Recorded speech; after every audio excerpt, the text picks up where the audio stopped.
ब्रज के बिरही लोग बिचारे, सदा रहत पावस रिदु हम पे, जब ते श्याम सिधारे। पावस ऋतु, वर्षा ऋतु हमेशा रहता है। ये वर्षा क्या करेगा? ब्रज में तो ऐसी वर्षा कृष्ण के जाने के बाद, कन्हैया के जाने के बाद की आंखें बरसती ही रहती।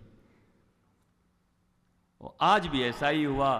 छोटे छोटे ग्वाल बाल बड़े और भगवान का रथ आता हुआ दिखाई पड़ा। संध्या का समय है, उद्धव आ रहे हैं कृष्ण की तरह सजे हुए, और यहां तो ग्वाल बालों में हंगामा हो गया। अरे कन्हैया आएगा, दारी के हम कह रहे थे ना बहुत दिना ना रहे, वो आनो ही पड़ेगो, हम ते बच के कहां जाएगो, आएगो। तो छोटा सा बालक, सुबली ले लो, उनको मान लो, छोटे से, वो बोले मैं ना जाऊंगा। कन्हैया आवेगो, आए के हमारे पावन में नाक रगड़ रगड़ के रोवेगो, हम ते क्षमा मांगेगो, तब हम जावेंगे। मित्र सखाएं, ठाकुर जी कहते थे हमारी गैया जरा ले आना। तो क्या कहते थे? न्यारी करो हरि आपनी गैया, न्यारी करो हरि आपनी गैया, ना हम चाकर नंद बाबा के, ना तुम हमरे नाथ गुसैया। हम क्या तुम्हारे बाप के नौकर हैं? ये बोलते थे ठाकुर जी के मित्र। क्या हुआ? यही तो हुआ ना, हम चाकर नंद बाबा के, हम नंद बाबा के चाकर हैं क्या? अपनी गैया खुद जाके ले आ। सखा भाव ठाकुर जी का देखो। महाराज के पहले इसीलिए भगवान अपिता रात्रि लिखा हुआ है कि कहीं यही सब सोच करके महाराज की इस महान लीला को साधारण रूप से कहीं माखन चोर समझ के सुन लिए तो जिंदगी तुम्हारी भ्रष्ट हो जाएगी महाराज। अति परिचय अवज्ञात, तत्व रूप से न जानने पर न जाने कितने अपराध होते हैं। कृष्णात् परम किमपि तत्त्वमहं न जाने, न गुरोर्धिकम तत्त्वम न गुरोर्धिकम तपः, तत्त्वज्ञानात् परम नास्ति तस्मै श्री गुरुवे नमः। एक तरफ मधुसूदन पाद सरस्वती कहते हैं, क्या कह रहे हैं? बंसी विभूषित करान नवनीर दाभात, पीतांबराद अरुण बिंब फला दरोष्ठात्, पूर्णेन्दु सुंदर मुखादर विंद नेत्रात्, कृष्णात् परम किमपि तत्त्वमहं न जाने। भगवान शंकर कहते हैं जरा हमारी बात सुन लो। मधुसूदन पाद हमारे ही चेला हैं। शंकर जी कह रहे हैं शिव जी काशी में ही रहते थे, अब हम बता रहे हैं सुनो पार्वती जी को। न गुरोरधिकम तत्वम न गुरोरधिकम तपः, तत्त्वज्ञानात् परम नास्ति तस्मै श्री गुरुवे नमः।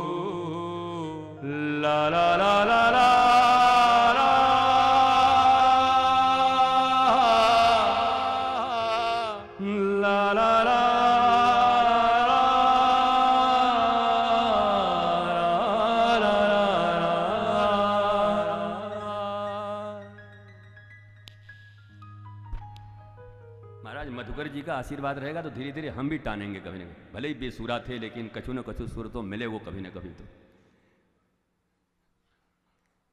तुम भी मनीष आशीर्वाद दो। तो देख रहे हैं पड़ गए हो गर्भवती स्त्री की तरह ऐसे लग रहा है ट्विंस तुम्हारे पेट में एक गर्भवती मैया जैसे पड़ी रहती है वैसे पड़ गए हो, मर गए हो महाराज। भागवत में महाराज ऐसे करके अरे ऐसे बैठ के एकदम, हमारी तो माइक छोटी पड़ जा रही है, हम जितना ऊंचा कर रहे हैं फिर हम ऊंचा हो जा रहे हैं, वैसे कर रहे हैं फिर हम ऊंचा हो जा रहे हैं, माइक बेचारो छोटो पड़ जा रहा है। तो जैसे जैसे कथा चलती है वैसे वैसे छाती और ऐसे होता है। और कितने लोग हैं कि पंचर टायर की तरह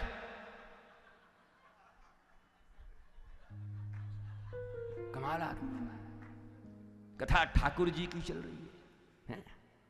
जरा सोचो कि ये जो महफिल है, ये जो मौज है, परसों के बाद कैसी फीलिंग लगेगी, कल के बाद जरा सोचो।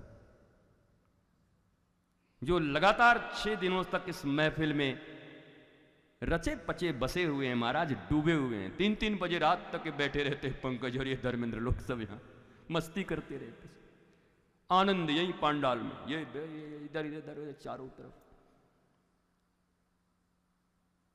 और यहां बैठे हैं तो कीड़ा काट रहा है।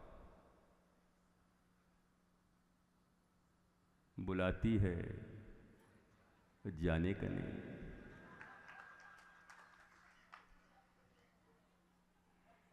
हमारी दुष्प्रवृत्तियां बुलाती हैं।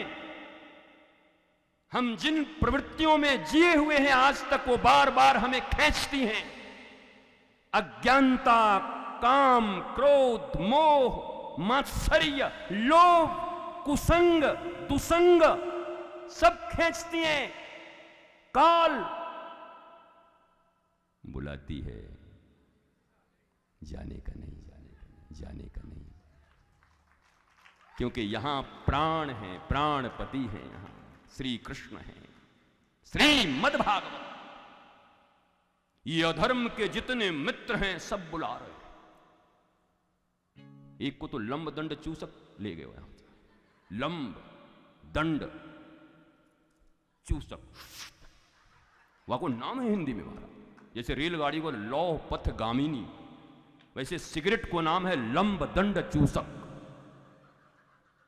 भागवत का पांडाल इतना बड़ा, बाबा भी 6 फुट का, और उसको आधी उंगलियां की लंब दंड चूसक खींच के ले गई पांडाल के बाहर, पांडाल के बाहर।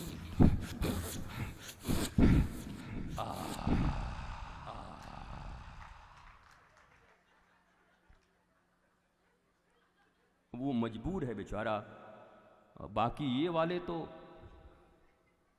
वो मैं इधर कर रहे हैं राधे ऐसे कर रहे हैं हमारे को देखे। और जैसे ही मेरा आंख बंद हुआ,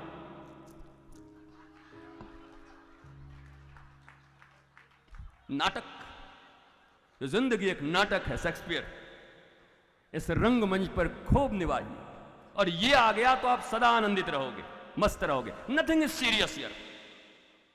मैं पल दो पल का शायर हूं, और से लेके ज्ञ तक सब शास्त्र भी हैं, मंत्र भी हैं। What's your process it's not important, what's your motive it's more important. आप किसको कैसे लेते हो। रावण ने तो इतना शास्त्र पढ़ा, उसके बाद सीता जी चुराए लियो। इतना पढ़ा लिखा, हवन किया, भोलेनाथ की दीक्षा ले ली, इतने पढ़ने लिखने के बाद राम जी की पत्नी चुराए ले गए, मर बचाओ। और अगर कोई सुंदर गान करके भी उसकी वृत्तियां कृष्ण में लगी हो, उन गीतों के माध्यम से भी वो राधा रानी को याद करता हो, तो इससे अच्छा क्या हो सकता है। तो भैंसों की तरह सो मत, गाय का दूध पिए हो तब ना, दूध भी गैया का नहीं मिला। यमराज जिस पे चढ़ता है उसी का दूध सब पिए हुए हैं। यमराज का सवारी जानते हो ना, हाँ, भैंसा, उसकी पत्नी भैंसनी, उसी का दूध पी पी के सब बैठे हैं। गोपाल के जगह में गैया का पिए होते तो सबसे बड़ी पहचान है। 10,000 गैया रहे और गैया के बच्चे को छोड़ दो, वो 10,000 गैया के बीच अपनी माँ का दूध जाके पिएगी। और एक पाड़ा को छोड़ दो 10 भैंस के बीच में, टेस्ट करना। पाड़ा बोलते ना, तो पाड़ा, तो 10 भैंस खड़ा कर दो, एक पाड़ा को छोड़ दो, ऐसे करेगा, कहां पीऊं, मैया भी नहीं पहचानता। बताओ, वाको दूध पी के तुम्हारो छोरो कैसे होएगा महाराज, मैं तो ये चिंता लगू। ये भैंस वाले मुझे छोड़ेंगे नहीं सब, ये मुकदमा कर देंगे कि बाबा बहुत खतरनाक है, ये भैंसों के विरुद्ध बोलता है। हम पहली बार जब वृंदावन आए ना, तो हम चौंक गए। हमारी मन में जो एक भाव था, चारों तरफ गैया, चारों तरफ ये, महाराज पहले ही भैंसिया से पहचान हो गए, भैंस और भैंसिया। हे भगवान, वृंदावन में भी, ब्रज में भी।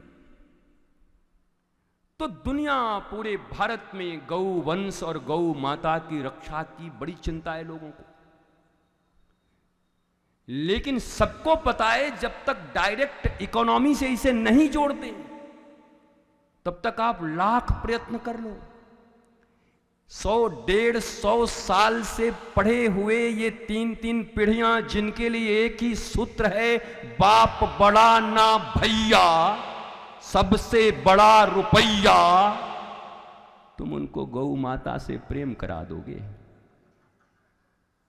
और ये गौशाले से केवल नहीं बचेंगी गौ माता, ये 100, 50, 500 गौशाले से नहीं बचेंगी। कल भी कहा था, फिर कहता हूं, जब तक एक एक सनातनी अपने घर में कम से कम एक एक गौ माता को नहीं रख लेते, तब तक गौ माता की रक्षा संभव नहीं है। कुत्तों को तो इतने अच्छे से रखे हो, गौ माता को भी रख लो। गुरुजी, हाँ बहुत सुंदर, बजाओ बजाओ।